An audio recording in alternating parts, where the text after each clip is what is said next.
U.S. and the U.K. are using jets, they're using warships, as well as submarines to strike at least 60 targets at 16 different Houthi military sites in Yemen overnight, hitting air defense systems, weapons facilities, and launch sites. This military action comes in response to the Iranian-backed group, Houthis, repeated attacks on commercial ships in the Red Sea, making it very dangerous for them to travel and endangering international trade.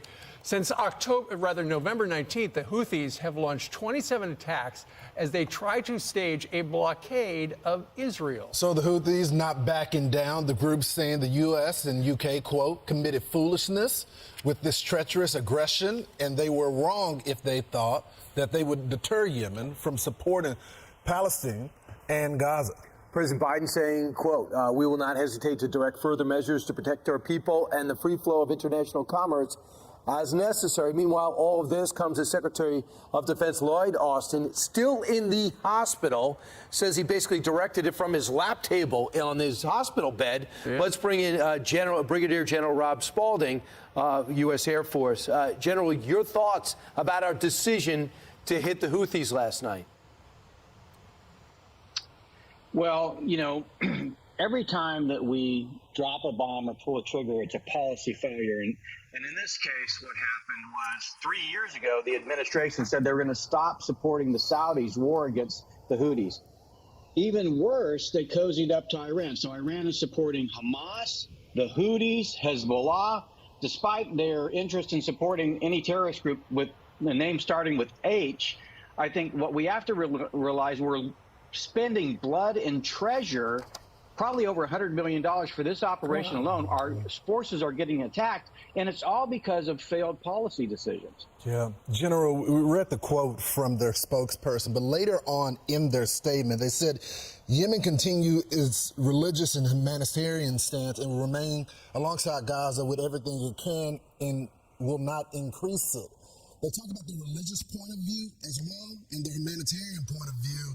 So my question is, this administration has said that they can negotiate with these people, but it's deep within inside of them. So do you think it's a little naive to think that you're going to be able to convert them religiously? Well, it's not just their religion. I mean, understand that we have given money to the Iranians, and the Iranians are giving them money and weapons. So they can have all the religion they want, but if they don't have money and weapons, they can't do anything against us. And I think this is the big problem. You know, if we did a lot more thinking, we could do a lot less fighting. General, I know that they support Hamas. They're backed by Iran, as you've said. Joe Biden in 2021 stripped the Houthis of their terrorist designation. So who exactly are they, and what exactly do they want? Well, obviously, they're fighting for control of Yemen, and they're aligned religiously and ideologically with Iran, as is much of the region. So I think what they want, obviously, what anybody wants in their region, is to control that area. And the Saudis recognize them as a threat, and we're going after them, and we were supporting them in that.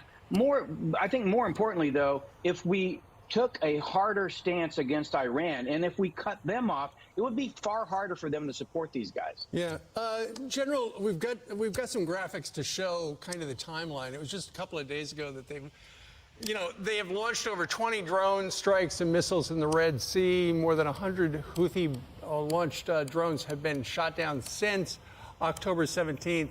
And as you can see, they've attempted nearly 30 attacks on international shipping in that very important Red Sea area, endangering commercial travel.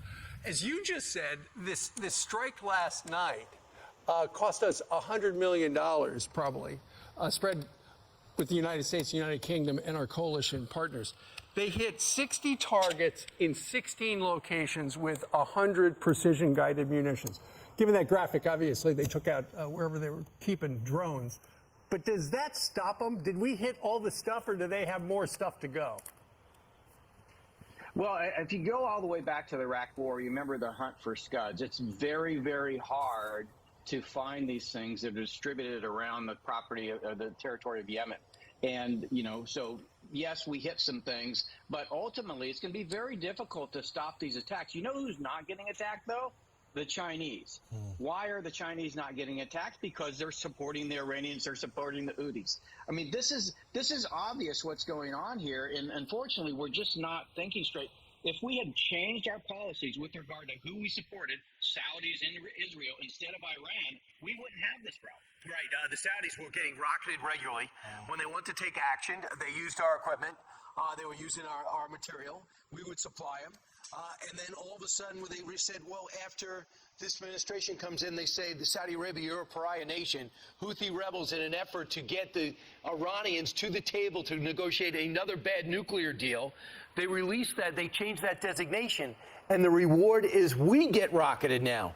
So can you explain to people the school of thought is the best way to be peace in the Middle East is to hit them hard, consistently, and let them know, let them not come up for air. A small attack is worse than no attack. Well, you got to go to the source, and that's Iran. And I don't think we haven't shown any propensity to go after Iran. I think, Brian, the big thing that what you just said is the Saudis were paying for it. Now we're paying for it. And I think the other thing that you have to recognize is when you go right back to the root of this, not only is it Iran, but it's China supporting Iran. So there's so many policies that we have today in this country.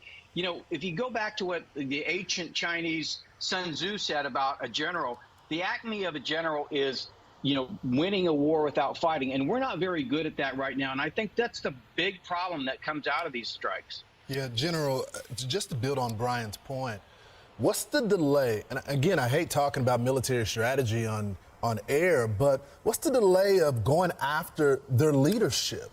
Because I think that's one thing we saw in the Trump administration is that, yeah, you went after the weapon depots. That's great. But when you really hit their leadership, that's when you really get them to change course or at least pause. Right, and you remember what happened. You know, we went after General Soleimani, who was responsible for leading all the attacks in the region. And at the same time, the president came out and made very clear statement to the Iranian leadership: if you continue, you are going to pay a price. Unfortunately, for whatever reason, and I just don't understand it, we think that cozying up to Iran will be a better policy outcome for the United States. It's not. It's costing us blood and treasure, and we're just not making the right decisions in the region. I just can't explain it. General, what is your response to Lloyd Austin? He's been in the hospital. This was a secretive hospital visit, And he's still in the hospital. We're making major decisions, attacking the Houthis. What is your reaction to that? How do you think that this all plays out, and do you think he needs to be held accountable for that? Well, there's no doubt that chain of command is absolutely paramount. You know, I think a lot of people are just very surprised and shocked that the secretary, who's a retired four-star that knows that he has a responsibility to notify and change that authority, that is inexplicable. Yeah, no kidding. That's why the Inspector General at the Pentagon is launching an internal investigation. But I think we know where they're going to say somebody dropped the ball. General, thank you very much for joining us on this Friday. Thank you for your service.